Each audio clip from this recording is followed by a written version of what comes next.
The US says it will no longer put up with Russian claims that Moscow hasn't developed a new intermediate-range missile system banned under the terms of a 1987 nuclear pact between the nations. The United States today declares it has found Russia in material breach of the treaty and will suspend our obligations as a remedy effective in 60 days unless Russia returns to full and verifiable compliance.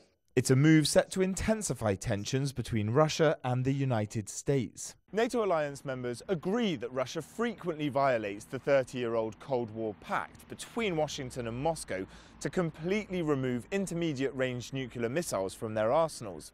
They say it's now down to Russia to save the deal by proving it's not in breach. NATO ministers also discussed the confrontations in the Azov Sea more than a week ago. Russia is still holding 24 Ukrainian soldiers captive after a military clash between navies.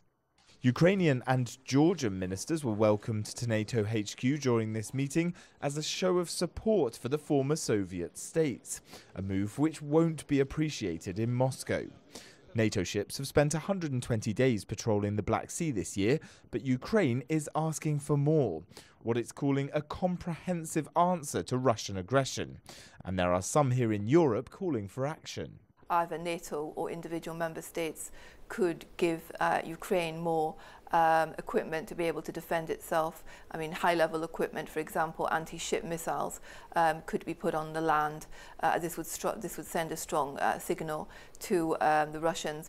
Russia accuses Ukraine of provocation for the clashes in the Azov Sea, saying the shots it fired at Ukrainian ships were a retaliation. All eyes are now on Russia's reaction to the US threat to pull out of the INF treaty, which many fear could be the beginning of a global arms race. Jack Parrock, CGTN, Brussels.